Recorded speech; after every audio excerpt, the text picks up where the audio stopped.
Hi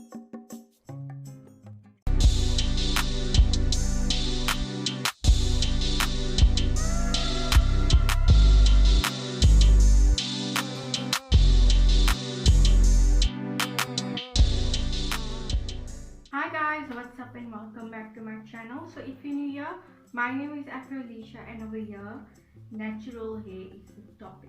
So, do you see a difference between this side and this side? Obviously. Okay, so this side is perfectly curl trained right now. Please look at it. This side is how my hair normally looks.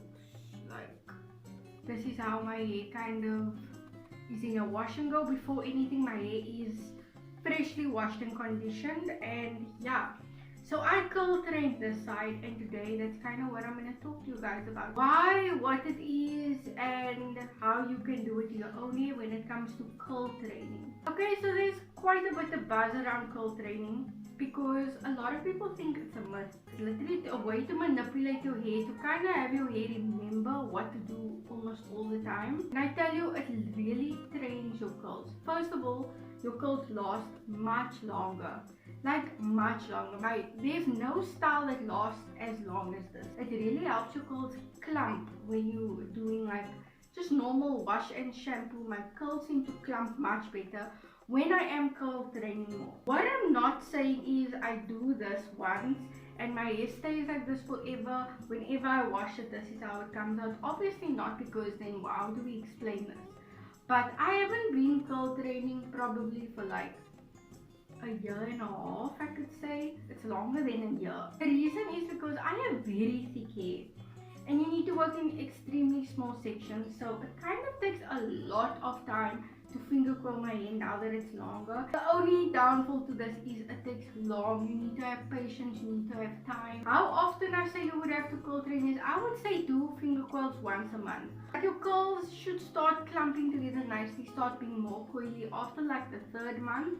And the thing is, when you are curl training, you want to do finger coils. You want to curl your hair nice and defined. Then you want to leave it alone. Like let it completely dry. See how long you can actually go with your hair in coils like this. And the longer you stay with it, the more your hair is kind of just going to remember what to do. So this is kind of how it looks now, and it's a pleasure. I did half of my head off camera, so we need to see to this side. So I'm going to explain to you guys exactly how I curl train my hair to last kind of all week, sometimes even longer. And yeah, oh my word, like I think it came out even better today. I think it's because I haven't done it in a while.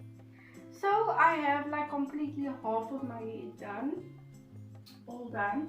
So this half is not done. So what I do is separate this half of my head into 4 sections.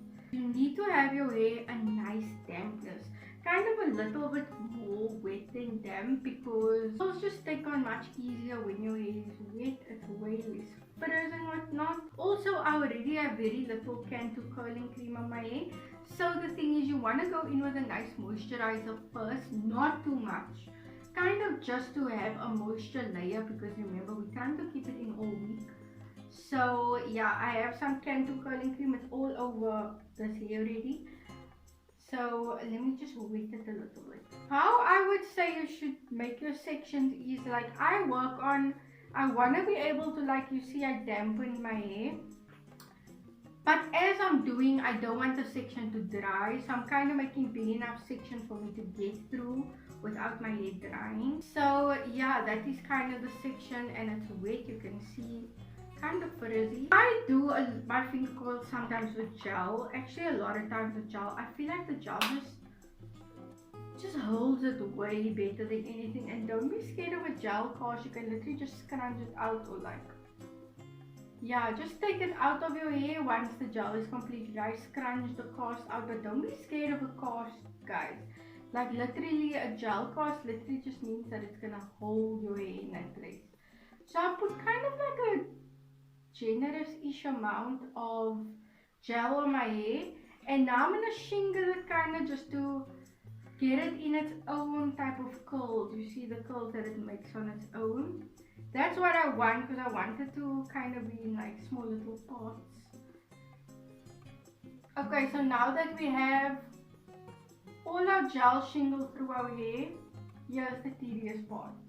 You want to go curl by curl, and you want to curl it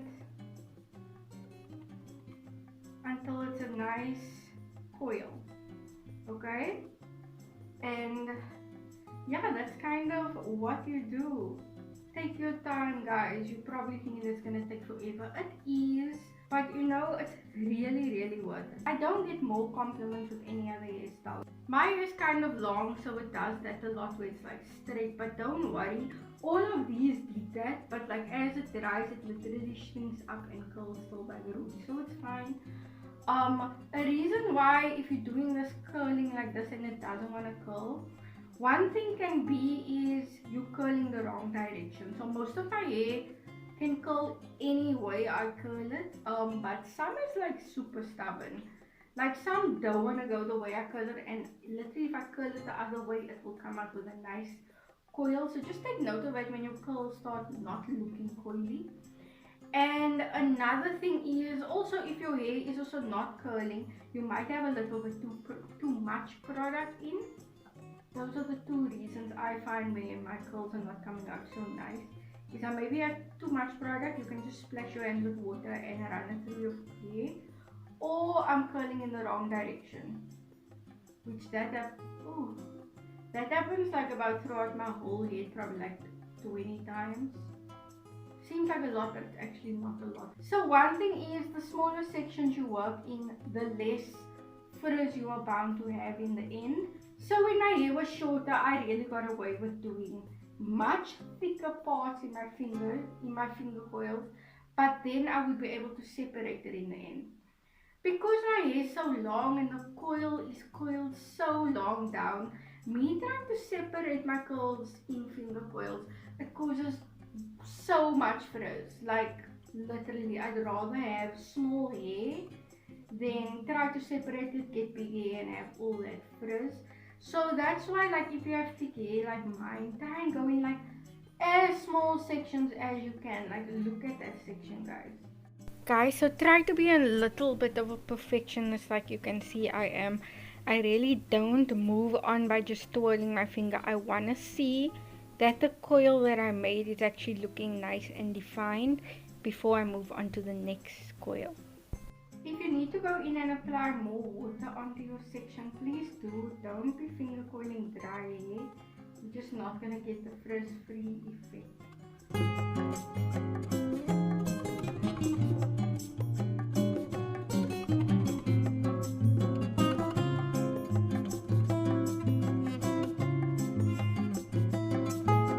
Here's a curl, guys, that would much rather be curled to the other side.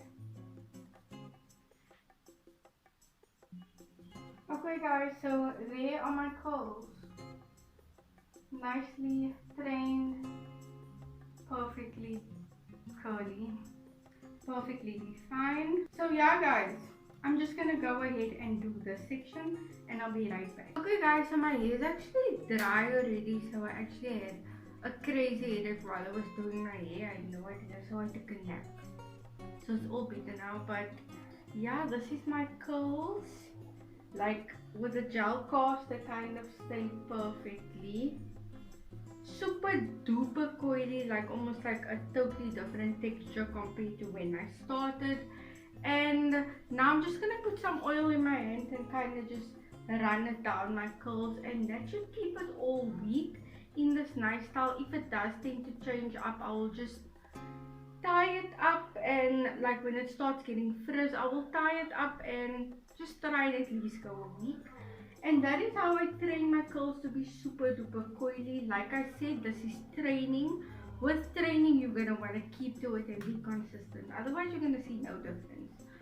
But even if you're not training your curls, just wear it like this. I swear, if you do it once properly, you'll want to do it all the time, because you'll see the compliment you get. And just how, when I saw my curls can do this, I was like, oh my word. Okay guys, so this is the next morning now. I just woke up. I slept with the bonnet, so it's a bit like all compressed and whatever, but the definition and curls are still there. So one thing I want to kind of just let you guys know, if you are curl training and you want to see how long you can also go without fluffing out your hair. Like as you can see, I'm trying to pull my hair out, but I'm not really like picking it and fluffing my curls out. Yeah, I'm just going in with some oil on my hands, and that's kind of all I'm gonna do with my hair. I won't be picking it, I won't be fluffing it to make it bigger. I'm just gonna add some oil on it and kind of leave it, let it kind of marinate in these coils for the whole week, or kind of as long as it looks fine. But my hair looks fine, it's not really bad. I can just like put it into like a certain style, like maybe a side part or whatever, but I won't be brushing my hair and I won't be messing up the coils anytime soon. So yeah, just go as long as you can with this hairstyle once a month, and that should be enough for your curls to start clumping nicely together and staying together and just staying nice and defined for longer. This is the back of my hair, still super defined, and as the week goes on it will get bigger on its own, but I'm gonna let it get big on its own. I won't really like force it to get bigger. Normally I would separate my curls and I would want to fluff it, but I won't be doing anything of that. The curls are still super duper defined and we want to keep it like this as long as possible. So yeah guys, I hope you try it. I hope you try to curl train your hair, and God bless. Have a good day.